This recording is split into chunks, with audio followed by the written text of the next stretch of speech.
こんにちは。漫画家の夏坂慎一郎です。シアストーク。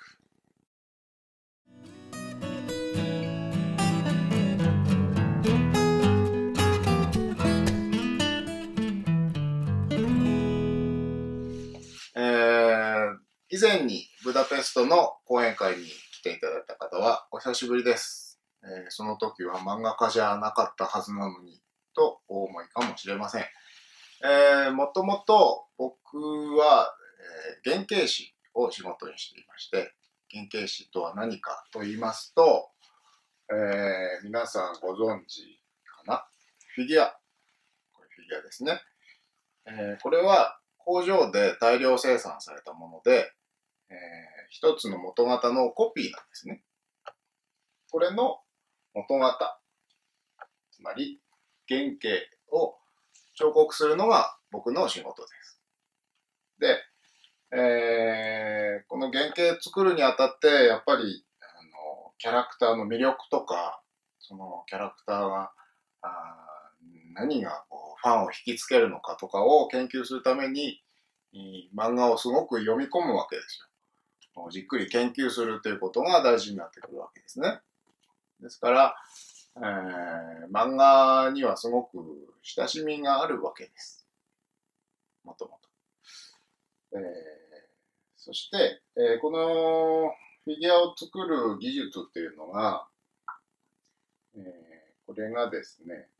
元の元型なんですが、これはローで作ってます。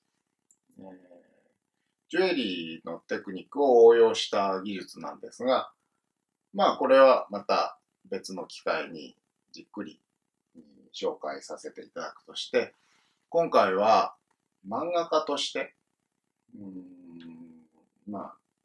近々漫画家としてデビューするんですが、漫画家として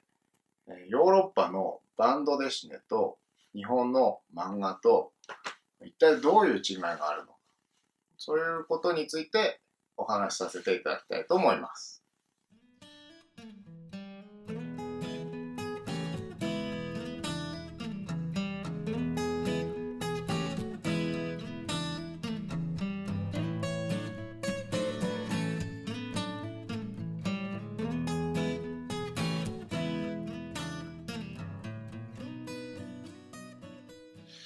さて、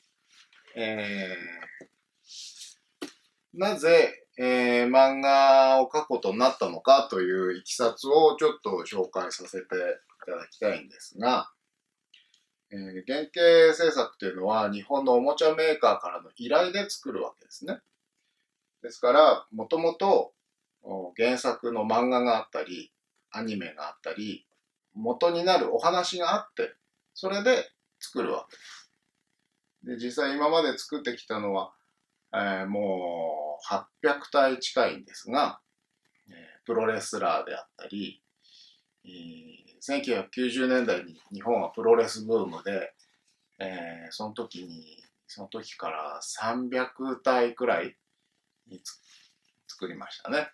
で、今はジョジョの奇妙な冒険がすごく人気なんですが、それも人気が火がついたのがアニメになってからなんですが、アニメになる前に始めて、ずっとそうですね、今までに200体以上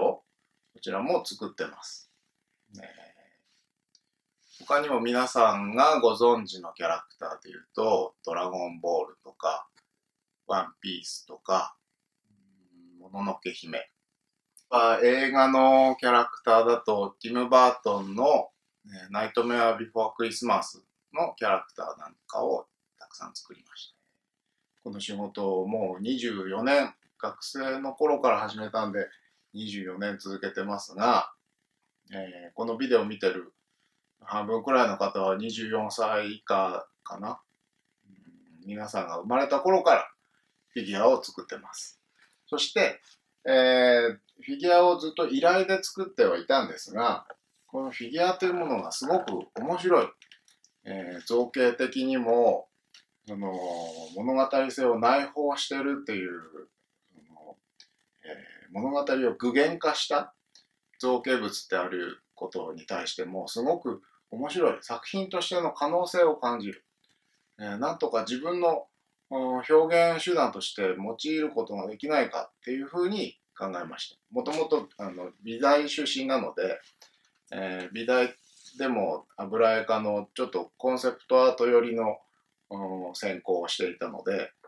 そういう欲求がすごく強かったんですね。それでこの本の形になったんですが、オリジナルのストーリーとオリジナルのフィギュア、これを組み合わせて読むフィギュアっていう形で一冊の本にしました。これが、運がいいことに日本の文化庁のメディア芸術祭っていうフェスティバルで賞をいただきまして、それが今回やっと十何年経ってフランスのギャラリーに認められまして、で、この形はすごく先鋭的なんだけど、ちょっとまだそのコンセプト分かりづらい。一旦、漫画にしよう。漫画で出版して、みんなにそのキャラクターを知ってもらって、それで、このフィギュアの形で、再度発表しようということになりまして、ですから僕が、育てた俳優、短編映画に出演した俳優が新しくフランスのプロダクションの映画に出演する、そんな感じの流れになっています。で、この本にするにあたって、フィギュアの魅力っていうのはもちろんあるんですが、なんでこのお話が大事なのかっていうところがですね、僕が尊敬している、河合隼先生っていう心理学者がいらっしゃった、もう亡くなったんですが、その先生の言葉で、アーティストの役目っていうのは現代の病っていうのは、現代人が抱えている心の病ね、コロナのことじゃないですよ。心の病を、お話の形にして、伝えることがアーティストの大事な役目だっていうふうにおっしゃってるんですよ。ね。で、人に何かを伝えるときにはお話の形にしないと伝えられないっていうふうにもおっしゃってるんですね。で、その言葉をもとにして、一つ、作品の形態にまとめたのがこの本なんですが、なんとその賞をいただいた時の文化庁の長官が河合隼先生ですごく嬉しかったんですが、それは余談として、今回は、そんなわけでついに漫画家になるということで、漫画とバンドデシネの違いについてお話ししたいと思います。ただその違いというのが、漫画っていうのはもう本当にいろんなジャンルがあって、もう表現形態からもう多岐にわたりすぎてて、2つの文化として比較するときに平均値がもう取れないんですよ。なので、主に僕が触れてきた漫画、読んできた漫画、そういうものの中から、特徴的だなと思うことを抜き出して、比較していきたいと思います。できれば皆さんに直接お会いして、皆さんが考える違いというのはどういうのなんだろうというのも聞きたいところなんですが、今回は、僕が制作する上で制作しているうちに気づいた点とか、制作するときに心がけたこととか、そういうことをお話ししたいと思います。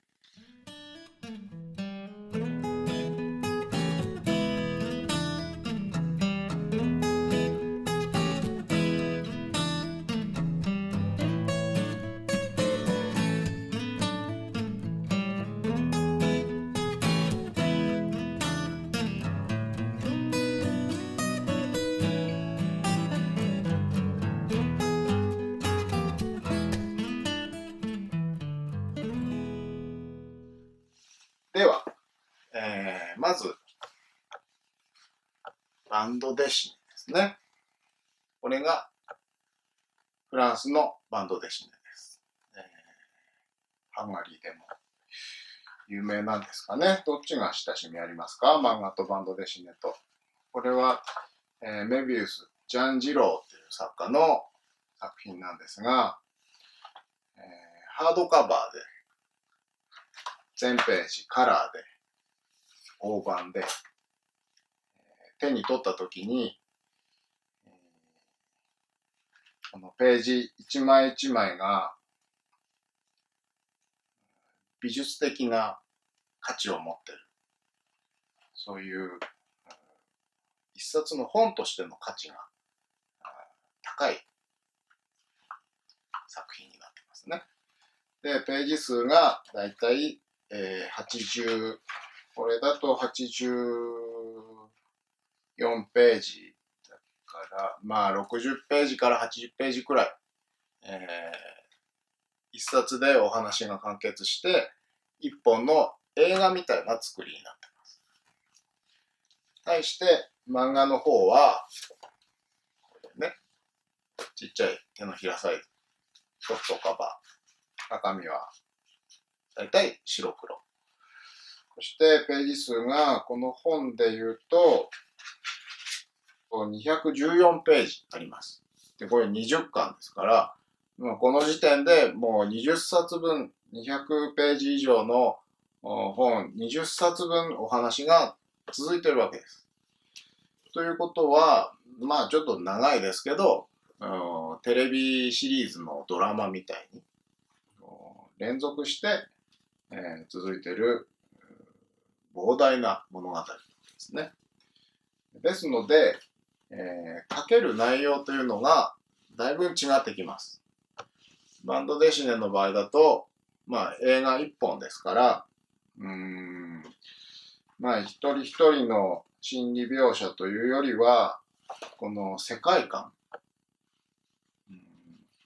一体どういう世界で、どういう人たちが動いていて、その世界をどういうふうに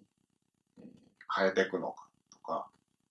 その世界でどういうふうに動くのかっていうテーマが多いので、そういう引きの絵が多いんですね。引きの絵。絵が出たらロングショットの絵が多い。こういうふうに世界観を作って一冊読ませる。こういうのがバンドデシネの大きな特徴になっています。対して、漫画の場合だと、結構アップが多くて、キャラクターの心理描写が多いと。で、この長いお話の中で、キャラクターたちが葛藤したり、成長したり、そういう人間の内面を描くのに、すごく優れた表現形態になっていると思います。あとは、その、表面的なね、造形としては、漫画っていうのはすごく記号論なんですよ。なので、キャラクターもパッと見て何のキャラクターかわかる。こういう特徴がついてたりとか、シルエットでキャラクターが判別できるように造形されていることが多いです。そして、この長いお話の中で、これは特に週刊連載に多いんですが、読者の意見が反映されることが多いと。つまりは、読者が、作品にすごく関わってくるわけですね。これは漫画が現代の神話の一つじゃないかっていうふうに僕が思うところでもあって、神話の伝承者っていうのは、口伝が多かった、口伝えが多かったので、聴衆の反応で、調子を変えたりとか、お話の内容をちょっと変えたりとかしたと思うんですよ。それと同じように、読者が、漫画の内容に影響することによって、現代の病に直結する。さっき言ったような、その現代の人たちが、読んで参加することでお話を作っていくっていうことが、すごく全体としての芸術性を高めてるんじゃないかなと僕は思います。で、その読者が関わるっていうのもそうなんですが、漫画っていうのは、バンドデシネはどちらかというと、その作家の個性、作品を作って出版して読者が手に取る形なので、作者の個性、作者の独自性、そういうものが重視されるのに対して、漫画っていうのは、それまで、連綿と続いてきた漫画の歴史の中で、この漫画がどのポジションにいるのか、どういう影響を受けたのか、誰の影響を受けて、誰の系譜にいて、この、オリジナルな話ができているのかっていうのが重要になってくるわけです。つまり、個人個人の作家性、芸術性っていうよりは、集合値的な漫画っていうジャンル全体をひっくるめて芸術性を作ってるんではないかな、そういうふうに思います。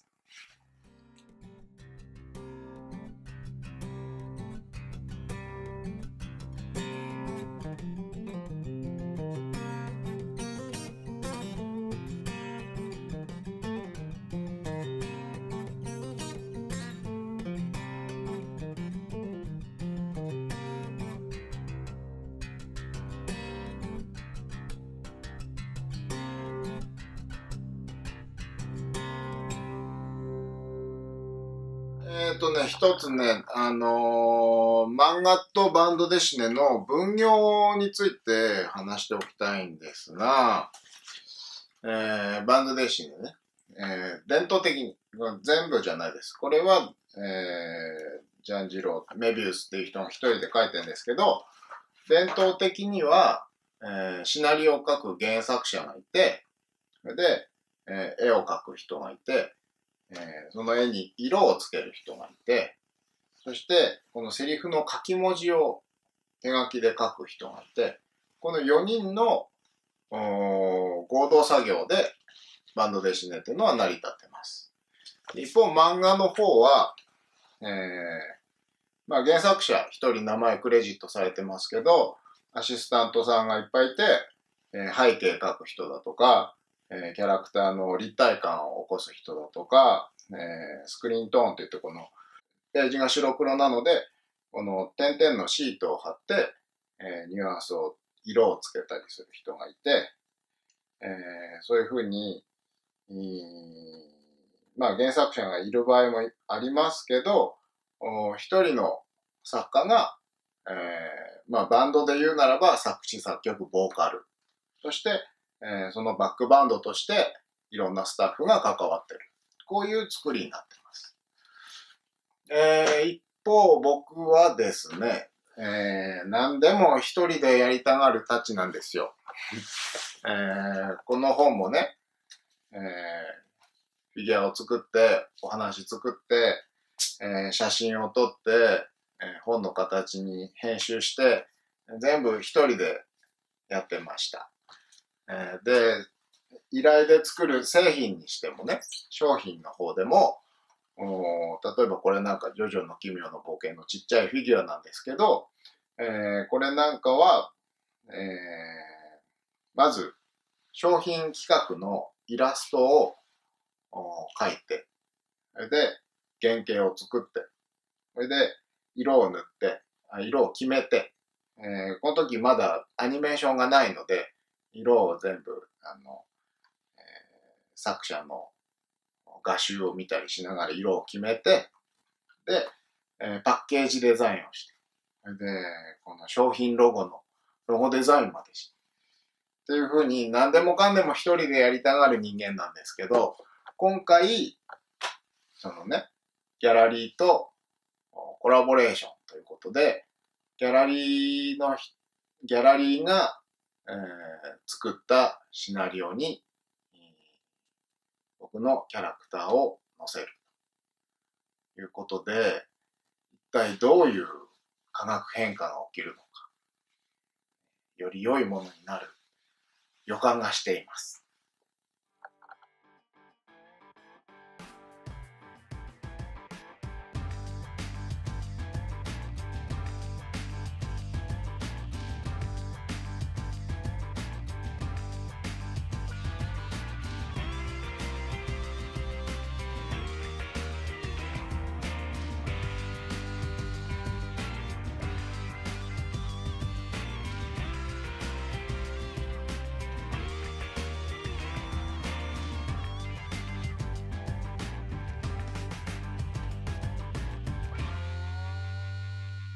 漫画とバンドデシネの大きな違いとして、バンドデシネの場合は左から右にストーリーが進んでいくので、舞台の上手から下手に、話が進んでいくのと同じ構造を持っていて、右を向いてる人間っていうのは未来に向かっていて、左を向いてる人間っていうのは過去に向かってる。つまり、舞台の袖に帰っていく方向なんですね。なので、日本の漫画よりもバンドデシネの方がそういう伝統的なエンターテインメントの、時間の構造っていうのに即してるということもできるわけです。それに対して日本の漫画だと、右上から左下に、お話が進んでいきます。で、漫画とかイラスト描いたことある人だったらわかると思うんですけど、右利きの人間にとって、左向いてる顔っていうのは割と描きやすいんですね。反対に、右を向いてる顔っていうのは、ちょっと訓練がいるんですよ。バンドデシネの場合だと、右を向いてると、お話がスムーズに進むんですね。で、正面を向いてる場合だと一拍置くと。そういうふうに、読む人の視線とスピードをコントロールしなきゃいけないわけなんですけど、日本の漫画の場合だと左向きが多いので、右利きの人間にはスピード感のある話が書きやすいんですね。これではないんですけど、日本のある